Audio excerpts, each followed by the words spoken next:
Nepali cricket टिमका भेटरान खेलाडी तथा पूर्व कप्तान ज्ञानेन्द्र मल्लले क्रिकेटबाट सन्यास लिएका छन्। आम शुभचिन्तकलाई सरप्राइज दिँदै मल्लले शुक्रबार खेल जीवनबाटै बिदा भएको घोषणा गरेका छन्। नेपालका top order batter Gyanendra Malla आफ्नो पिक समयका सबैभन्दा भरपर्दो खेलाडी रहेका थिए। मल्लले 37 ओडिआई खेल खेले भने उनको उच्च स्कोर 75 रह्यो। नेपाली क्रिकेटले आजको उचाइ हासिल गर्नुमा मल्लको महत्त्वपूर्ण भूमिका छ। नेपाली क्रिकेटलाई विश्वमा चिनाउनका लागि मल्लले गरेको योगदान इतिहासमा सुरक्षित रहिरहनेछ। नमस्कार, यो न्यूज या टुडे, म हेमराज भट्ट। नेपाली राजनीतिमा पछिल्लो समय पुस्तान्तरण र रूपान्तरणको नारा लाग्न थालेको छ। सुरुमा नेपाली कांग्रेसले पुस्तान्तरणको मुद्दा उठाए पनि अहिले माओवादी केन्द्रभित्र पनि यसको सिक्को गर्न थालिएको छ। काठमाडौँमा जारी केन्द्रीय कमिटीको बैठकमा अधिकांश सदस्यहरूले अध्यक्ष प्रचण्डको कार्यशैलीलाई लिएर प्रश्न उठाएका छन्। 4 दशकदेखि पार्टीको नेतृत्वमा रहेका प्रचण्डको माओवादीमा अहिले विकल्प खोज्न थालिएको छ।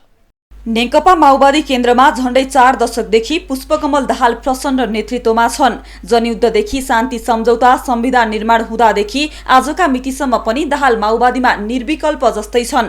तर पछिल्लो समय उनका विरुद्ध नेता कार्यकर्ताले प्रश्न उठाउन थालेका छन्।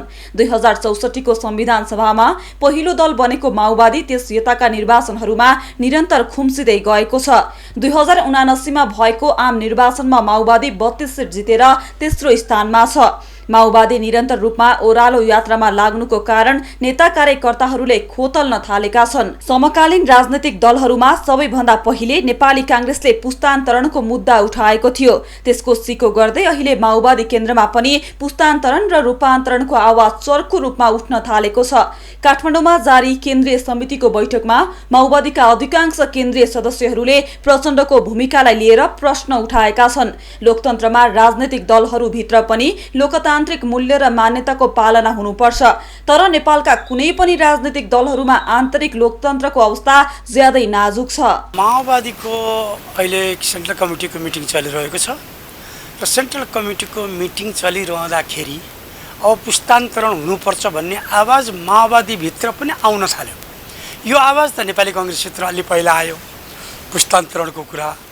त्यसपछि एमालेमा पनि आयो, जसमा 70 वर्षको उमेर हद पनि एमालेमा राखियो। फेरि एमालेमा अहिले 70 वर्षको उमेर हदलाई चाहिँ निलम्बन गरिएको छ, फेरि सक्रिय गराउन सकिने किसिमले। त्यो पनि पुस्तान्तरणकै लागि गरिएको माग थियो। माओवादी केन्द्रमा करिब 4 दशकदेखि एउटै नेताले चाहिँ नेतृत्व गर्दै आइरहनु भएको छ। 40 वर्षसम्म एउटै नेता रहनु भनेको उही कम्बोडियाको चाहिँ हुनसेनको जस्तो कुरा हो। यो चाहिँ एक मोनोपोली टाइपको स्वेच्छाचारी टाइपको शासन व्यवस्था बन्न जान्छ। माओवादीमा त झन् 4 दशकदेखि प्रचण्ड नै नेतृत्वदायी भूमिकामा रहेका छन्। अहिले प्रचण्डलाई विस्थापित गरेर पार्टीलाई हाँक्न सक्ने नेतृत्व माओवादीमा निर्माण भएको छैन। प्रचण्डलाई नेतृत्वबाट हटाएर उनको उत्तराधिकारी को भन्ने विषय झन् पेचिलो बन्ने देखिन्छ। महासचिवका लागि माओवादीमा हानथाप। माओवादीमा अबको महासचिव को भन्ने विषय पनि सतहमा आएको छ। यसअघि जनार्दन शर्मा र वर्षमान पुन माओवादीमा सचिवका आकांक्षी थिए। तर प्रचण्डले दुवैलाई साइजमा ल्याउनका लागि देव गुरुङलाई महासचिव बनाइदिए। पछिल्लो समय नेपाल कम्युनिस्ट पार्टीका महासचिव नेत्रविक्रम चन्द विप्लव पनि माओवादीमा आउने हल्लाले केही नेताहरू झस्किएका छन्। विप्लव यदि माओवादीमा आए उनको व्यवस्थापन प्रचण्डका लागि झन् चुनौतीपूर्ण बन्ने देखिन्छ। विप्लवलाई महासचिव दिँदा पुन र शर्मा रुष्ट बन्ने सम्भावना पनि त्यत्तिकै रहेको छ। माओवादी केन्द्रभित्र प्रचण्ड पछाडि उत्तराधिकारी को भन्ने कुरा आफैमा अनुत्तरित छ। प्रचण्ड पछाडिको उत्तराधिकारीमा जनार्दन शर्मा र वर्षमान पुन दुईजनालाई ठानिएको थियो। तर फेरि वर्षमान पुन र जनार्दन शर्माकै बिचमा एक खालको आन्तरिक द्वन्द्व निम्तिएका कारणले पनि प्रचण्डलाई सजिलो भयो कि नेतृत्व आफूले लिइरहन सजिलो भइरहेको छ। अब त्यस पछाडिको नेतृत्व कि त नारायण काजीले लिनु पर्यो। नारायण काजी फेरि अर्को पार्टीबाट माओवादीमा एकीकरण हुन आएको हुन्। जनयुद्धमा उनको खासै भूमिका नारायण काजीको छैन। अब कि त देव गुरुङ आउनु पर्यो। देव गुरुङ जो महासचिव हुनुहुन्छ, महासचिव पनि देव गुरुङ अहिले बनेको चाहिँ अनन्त र प्रभाकरको बिचकै द्वन्द्वका कारण नै महासचिवको रूपमा आउनुभयो हो। अब यो प्रचण्ड पछाडिको उत्तराधिकारी को त भन्ने एउटा ठुलो प्रश्न चिन्ह खडा छ। 2045 सालमा सेक्टर काण्डपछि पार्टीको नेतृत्वमा आएका पुष्पकमल दाहाल प्रचण्डको नेतृत्वमाथि पार्टीभित्र प्रश्न कसैले गरेन। 35 वर्षपछि व्यवस्था मात्र फेरिएन, अवस्था पनि फेरिएको छ। माओवादी केन्द्रको जारी केन्द्रीय कमिटी बैठकमा नेतृत्वको कार्यशैलीमा मात्र प्रश्न उठेको छैन, पुस्तान्तरणकै बहस सुरु भएको छ। नेकपा माओवादी केन्द्रको जारी केन्द्रीय समिति बैठकको दोस्रो दिन बोल्न अधिकांश नेताहरूले नेतृत्वको आलोचना गरेका छन्। प्रज्ञा भवनमा जारी बैठकमा बोल्ने अधिकांश नेताहरूले पहिलो र दोस्रो तहका नेताहरूको चर्को आलोचना गरेका हुन्। नेताहरूको विचार र व्यवहारमा भिन्नता आउँदा माओवादीको ओह्रालो यात्रा जारी रहेको उनीहरूको तर्क छ। उनीहरूले पार्टीको शीर्ष भूमिकामा रहेका अधिकांश नेताहरूमा परिवारवाद हावी हुँदा कार्यकर्तामा निराशा आएको बताए। बैठकमा बोल्ने क्रममा नेताहरूले गुटका आधारमा कार्यकर्ताको मूल्याङ्कन हुने परिपाटीले अन्याय भएको समेत बताएका छन्। पहिलो र दोस्रो तहका नेताहरू परिवारवादमा रमाउँदा पनि पार्टीमा समस्या आएको भन्दै अधिकांश बोल्ने नेताहरूले आक्रोश पोखेका छन्। नेताहरूको गुटमा भएका र गुटमा नलागेका बीच भिन्नता छ। पार्टीमा मूल्याङ्कन विधि नहुँदा कार्यकर्ताहरूमा निराशा आएको छ। पार्टीमा संस्थागत प्रक्रिया र पद्धति नहुँदा स्वार्थी समूह जन्मिएको उनीहरूको दाबी छ। निगाहमा माओवादीमा पद पाउनुपर्ने अवस्था आउँदा कार्यकर्ताहरूले काम गर्न छोड्नु स्वाभाविक भएको भन्दै नेताको व्यवहारप्रति बोल्ने नेताहरूले असन्तुष्टि पोखेका छन्। माओवादीमा नयाँ वर्ग जन्मेको पनि आरोप लागेको छ। अध्यक्ष पुष्पकमल दाहाल प्रचण्डको उदारताका कारण पार्टीमा समस्या आएको नेताहरूले धारणा राखेका छन्। जिम्मेवारी बाँडफाँडले कार्य सम्पादनमा समस्या आएको छ। माओवादीको सांगठनिक संरचना नयाँ बनाउनु पर्ने कुरा बैठकमा उठेको छ। सत्तारूढ 3 दल नेकपा माओवादी केन्द्र, जनता समाजवादी पार्टी, नेकपा एकीकृत समाजवादी र विप्लव नेतृत्वको नेकपा मिलेर गत असार 4 गते मोर्चाको घोषणा गरिएको थियो। 4 दलले घोषणा गरेको समाजवादी मोर्चालाई केहीले मिनी गठबन्धन पनि भन्ने गरेका थिए। 54 सिटको समाजवादी मोर्चा किन घोषणा गरियो त्यसको पुष्टि नहुँदै मोर्चा अहिले गुमनाम बनेको छ। घोषणा भएपछि उसले अन्य कार्यक्रमहरू सार्वजनिक गर्न सकेको छैन। मुलुक चरम राजनीतिक अस्थिरताबाट गुज्रिरहेको छ। गत आम निर्वाचनबाट जनताले मिश्रित जनादेश दिएपछि राजनीतिक दलहरू सङ्कटको सामना गर्न बाध्य छन्। नयाँ सरकार गठनका लागि पनि शीर्ष तहको नेतृत्वलाई सहज भएको थिएन। विभिन्न राजनीतिक दलहरू मिलेर सरकार चलाए पनि स्थिरता भने अझै स्थापित हुन सकेको छैन, जसको प्रत्यक्ष असर आम जनतालाई नै पर्दै आएको छ। उदयमान राजनीतिक दलको दबदबाका कारण पुराना पार्टीहरू सुरक्षित हुने बाटो खोजिरहेका छन्, जसको एक उदाहरणका लागि समाजवादी मोर्चालाई लिन सकिन्छ। विभिन्न 4 पार्टीहरू मिलेर बनेको मोर्चा अहिले अल्पत्र परेको छ। सत्तारूढ 3 दल नेकपा माओवादी केन्द्र, जनता समाजवादी पार्टी, एकीकृत समाजवादी पार्टी र विप्लव नेतृत्वको नेकपा मिलेर गत असार 4 गते मोर्चाको घोषणा गरिएको थियो। तर घोषणाको 1.5 महिना बित्न लाग्दा समेत मोर्चाले आफ्नो गतिविधि गर्न सकेको छैन। यतिसम्म कि 4 दल आफैले पारित गरेको मोर्चाको कार्यविधि अनुसारका कार्यक्रम समेत कार्यान्वयनमा आउन सकेका छैनन्। नेपाली मौलिकता सहितको समाजवाद स्थापना गर्ने, नेपालको संविधानको रक्षा, कार्यान्वयन र विकास गर्ने, विभेद रहित समाज स्थापना गर्ने लक्ष्यसहित मोर्चा गठन गरे पनि त्यसका लागि प्रभावकारी योजनाहरू बन्नमा ढिलाइ भएको देखिन्छ। गठबन्धनकै सरकार हुँदा हुँदै नै फेरि मोर्चा बनाउनु, समाजवादी मोर्चा बनाउनु आफैमा एउटा आइरोनी हो। कि त उनीहरू प्रतिपक्षमा रहनु पर्थ्यो। सरकारको गठबन्धनको सरकारमा छन्, गठबन्धनको सरकारमा सम्मानित भएर मन्त्री बनेर सरकार हाकिरहेका छन्। त्यसमा पनि गठबन्धनभित्र पनि कङ्ग्रेसलाई छुट्याएर, जुन मूल पार्टी हो फेरि गठबन्धनको पनि मूल पार्टीलाई छुट्याएर अरू पार्टीले फेरि एउटा मोर्चा बनाएका छन्। यो के का लागि हो भन्ने कुरो थाहै छैन। यो मोर्चा बनाएको के का लागि? केही काम गर्नका लागि भने त गठबन्धनमै छ त बाबा। सबैको एउटै मोर्चा छ, गठबन्धनकै मोर्चा छ। नेपाली काङ्ग्रेस, समाजवादी, जसपा, जनमतदेखि लिएर सबैको एउटा मोर्चा बनिरहेको छ। माओवादी त नेतृत्वमै छ, के को मोर्चा चाहिएको थियो? त्यसकारण यो मोर्चा बन्नु नै अर्थहीन छ। त्यो आफैमा चाहिँ आइरोनी छ। यो सङ्घीय लोकतान्त्रिक गणतन्त्रको रक्षा र सुदृढीकरण गर्दै नेपाली समाजवादको बाटो तय गर्ने, वर्गीय तथा क्षेत्रीय विभेदको अन्त्य गर्ने, मानव विकास सूचाङ्कमा पछाडि परेको मधेस, कर्णाली र सुदूरपश्चिम प्रदेशलाई प्रमुख प्राथमिकतामा राख्ने, जनताको नागरिक तथा आर्थिक अधिकारको संरक्षण, वित्तीय एकाधिकार तथा दलाल पुँजीवादी अर्थव्यवस्थाको विकल्प समाजवादी अर्थतन्त्रको आधार तयार गर्ने उद्देश्य मोर्चाले राखेको छ। सोही अनुसार समाजवादी मोर्चालाई व्यवस्थित गर्ने भन्दै 4 दलले कार्यविधि नै बनाएका थिए, जुन कार्यविधिमा 77 वटा जिल्लामा मोर्चाको संगठन विस्तार गर्नुका साथै साउन 12 देखि 22 गतेसम्म 7 प्रदेशमा मोर्चाले संयुक्त कार्यक्रम गर्ने बताएको थियो। तर मोर्चाले साउन 12 गतेबाट सुरु गर्ने भनिएको कार्यक्रमहरू सुरु गर्नु त परै जाओस्, कार्यक्रमको मिति समेत घोषणा गर्न सकेको छैन। पछि गएर जुन उनीहरूको जेन्टलमेन एग्रिमेन्ट भएको छ, पहिलो 2 वर्ष प्रचण्डले सरकारको नेतृत्व गर्ने, त्यसपछिको 1 वर्ष माधव नेपालले नेतृत्व गर्ने र चुनावी 2 वर्ष फेरि कङ्ग्रेसले नेतृत्व गर्ने भन्ने जुन जेन्टलमेन एग्रिमेन्ट यिनीहरूको बिचमा भएको छ भन्ने सुनिएको छ। यदि त्यो हो भनेदेखि पनि माधव नेपाललाई चाहिँ फेरि अब 2 वर्ष पछाडि एकचोटि 1 वर्ष मात्रै भयो नि प्रधानमन्त्री बन्नको लागि यसले अलिकति उसलाई वेटेज दिने होला, अलिकति माइलेज दिने होला, एउटा त्यो स्वार्थ होला।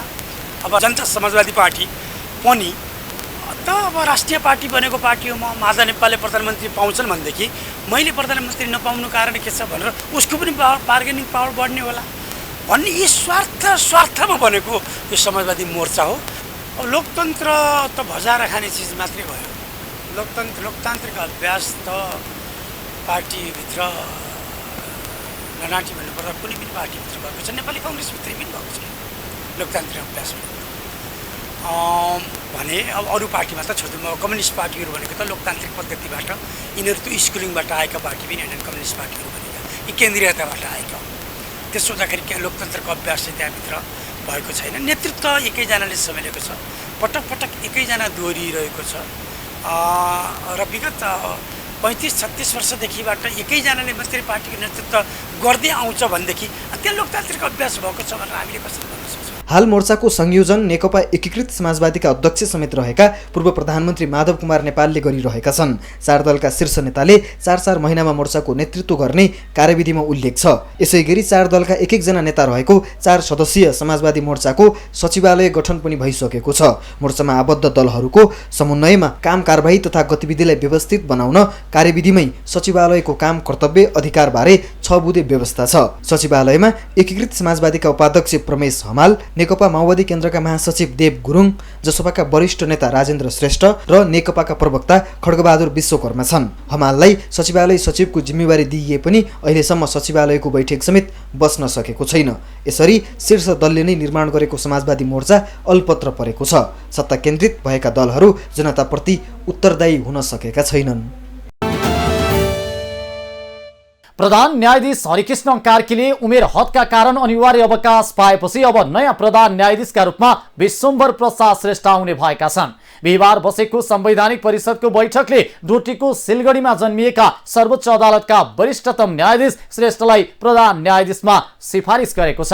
हालका प्रधान न्यायाधीश कार्कीले अवकाश पाउनु 1 दिन अघि नै परिषदको बैठक बसेर श्रेष्ठको नाम सर्वसम्मतले सिफारिस गरेको छ। प्रधान न्यायाधीश हरिकृष्ण कार्कीले उमेर हदका कारण अनिवार्य अवकाश पाएपछि अब नयाँ प्रधान न्यायाधीशका रूपमा विश्वम्भर प्रसाद श्रेष्ठ आउने भएका छन्। बिहिबार बसेको संवैधानिक परिषदको बैठकले डोटीको सिलगढीमा जन्मिएका सर्वोच्च अदालतका वरिष्ठतम न्यायाधीश श्रेष्ठलाई प्रधान न्यायाधीशमा सिफारिस गरेको छ। हालका प्रधान न्यायाधीश कार्कीले अवकाश पाउनु 1 दिन अघि नै परिषदको बैठकले श्रेष्ठको नाम सर्वसम्मतले सिफारिस गरेको हो। प्रधान न्यायाधीशमा विश्वम्भर प्रसाद श्रेष्ठलाई नियुक्तिको लागि सिफारिस गर्ने निर्णय गरेको छ र महालेखा परीक्षक, निर्वाचन आयुक्त, वित्तीय प्राकृतिक स्रोत तथा वित्तीय आयोगको सदस्य र मुस्लिम आयोगको सदस्यको लागि त्यो प्रक्रियाको लागि अगाडि बढाउनलाई 15 दिनको सूचना निकाल्नुपर्ने, इच्छुकहरूको आवेदन माग्नुपर्ने व्यवस्था छ। त्यसको लागि सूचना निकाल्ने भनेर निर्णय गरेको छ। 10 महिना अघि कामु प्रधान न्यायाधीश भएका कार्की संसदीय सुनवाईपछि असार 1 मा प्रधान न्यायाधीश बनेका थिए। प्रधान न्यायाधीशमा सिफारिस भएका श्रेष्ठको नाम परिषदको सचिवालयले संसदीय सुनवाई विशेष समितिमा पठाउनेछ।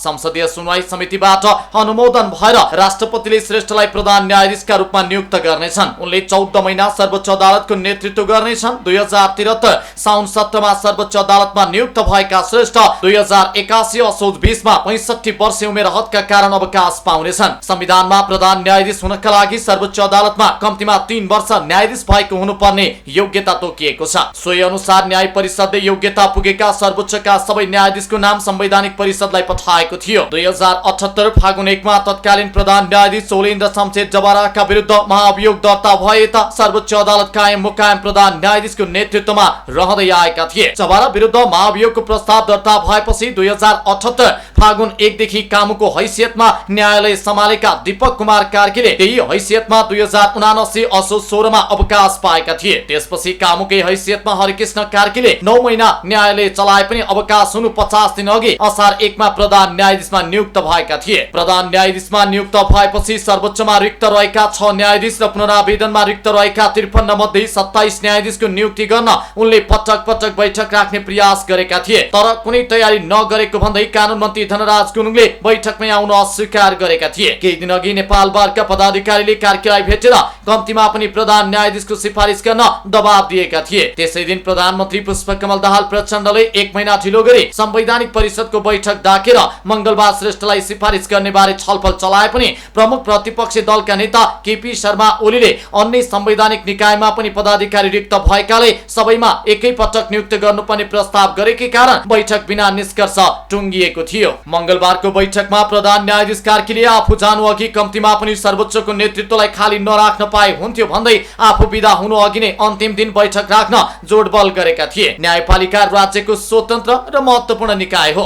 मौलिक अधिकार र लोकतन्त्रको संरक्षण गर्ने अन्तिम अभिभावक पनि हो। नेपाल जस्तो विश्वको सर्वोत्कृष्ट संवैधानिक व्यवस्था रहेको भनी दाबी गरिएको लोकतान्त्रिक गणतन्त्र भएको मुलुकमा न्यायपालिका समय समयमा नेतृत्वविहीन हुनु स्वयं लोकतन्त्रका लागि खतरा नै देखिन्छ। न्यायपालिकालाई व्यवस्थापिका र कार्यकारिणीको दबावमा राखिनु न्यायिक स्वतन्त्रतामाथिको ठाडो हस्तक्षेप रहेको कुरा पनि विज्ञहरूले बताउँदै आएका छन्। त्यसैले 31औं प्रधान न्यायाधीश बन्न लागेका श्रेष्ठमाथि पनि विभिन्न खालका चुनौती रहेका छन्। सर्वोच्च अदालतका बेन्चहरू तोक्दा पनि सेटिङ नै हुने गरेको गुनासो पुरानै नै रहेको छ। यही कारणले गर्दा तत्कालीन प्रधान न्यायाधीश सोलेन्द्र शमशेर जबारा र वरिष्ठतम न्यायाधीश दीपक कुमार कार्कीका बीचमा बोलचाल नै बन्द हुने अवस्था आएर बेन्च नै शेयर भएको गुनासो पनि आएको थियो। न्यायिक भित्र देखिने गरेको गुटबन्दीले अदालत कमजोर र निरै बन्ने गरेको गुनासो पनि पटक पटक हुन थालेकाले यसतर्फ प्रधान न्यायाधीश सचेत हुनै पर्छ। प्रधान न्यायाधीशमा सिफारिस भएका श्रेष्ठसँग जिल्ला पुनरावेदन र सर्वोच्च अदालतमा काम गरेको लामो अनुभव छ। उनी पुनरावेदन अदालतको मुख्य न्यायाधीश पनि बनिसकेका छन्। हालका वर्षहरूमा न्यायपालिकाको नेतृत्वमाथि नै प्रश्न उठ्ने र विगतमा कहिले नदेखिएका विवादहरू सत्तामा आउने पृष्ठभूमिलाई न्यायपालिका प्रति जनआस्था बढाउनु श्रेष्ठका मुख्य चुनौती देखिन्छन्। राजनैतिक दलको प्रत्यक्ष हस्तक्षेप र दबावसँगै न्यायपालिका भित्र रहेका विकृति र विसङ्गतिलाई हटाएर स्वच्छ र निष्पक्ष न्यायपालिका बनाउन जोड दिनुपर्ने विज्ञहरू बताउँछन्।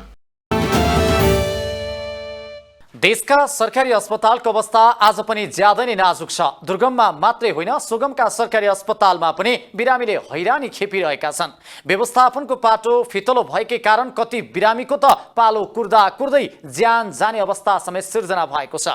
यस्तै चिकित्सकहरू पनि सरकारी अस्पतालमा कमै भेटिने गरेका छन्। निजी अस्पताल तथा क्लिनिकहरूमा चिकित्सक व्यस्त हुँदा सरकारी अस्पतालको सेवा भत्ताभुङ्ग नै भएको छ। सरकारी अस्पतालमा जनताको हरि बिजोग हुँदा पनि सरकार भने मुख दर्शक जस्तै बनिरहेको छ। अवस्था आजलाई न्यूज एट टुडे यति नै। हामी सबै बिदा चाहन्छौँ। नमस्कार।